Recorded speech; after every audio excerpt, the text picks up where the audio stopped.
بسم اللہ الرحمن الرحیم۔ السلام علیکم ورحمۃ اللہ وبرکاتہ۔ عبدالحنان اردو سٹوری چینل پر خوش آمدید۔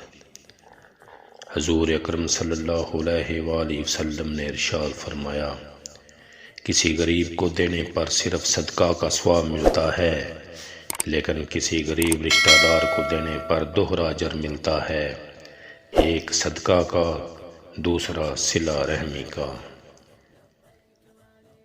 نرم دل لوگ جلدی رو پڑتے ہیں، جلدی روٹھ جاتے ہیں، جلدی مان بھی جاتے ہیں۔ سنا ہے اللہ کو ایسے لوگ پسند ہیں۔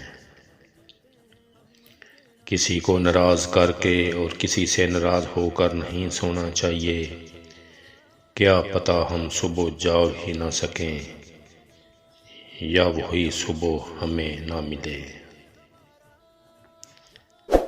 ہے عزت دینے والے رب، ہمیں ان لوگوں کے شر سے بچا جو ہماری اچھائیاں تو چھپا لیں لیکن ہماری برائیاں پھیلا دیں۔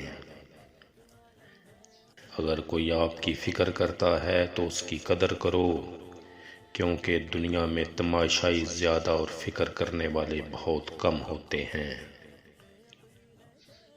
دنیا کا مہنگا ترین تحفہ وقت ہے، جو صرف دل سے کسی کو چاہنے والے ہی دے سکتے ہیں۔ کم ظرف لوگوں کے پاس تو جواب دینے کا بھی وقت نہیں ہوتا۔ اے اللہ، جو میرے مقدر میں نہیں لکھا اس کی کوشش اور تمنا میں مجھے مبتلا نہ کرنا، اور جو میرے تقدیر میں لکھ دیا ہے اسے میرے لیے آسان کر دینا۔ نماز میں ناغہ نہیں، حاضری لگتی رہنی چاہیے۔ محبوب کو پتہ چلے کہ ہاں آیا ہے، چاہے سبق یاد ہے یا نہیں یاد ہے، مگر کلاس میں حاضر ہے۔ انسان کی انسانیت تب ختم ہوتی ہے جب اسے دوسروں کے دکھوں پر ہنسی آنے لگتی ہے۔ آخر میں تمام دوستوں سے گزارش ہے کہ میری چینل عبدالحنان اردو سٹوری کو لائک کریں، سبسکرائب کریں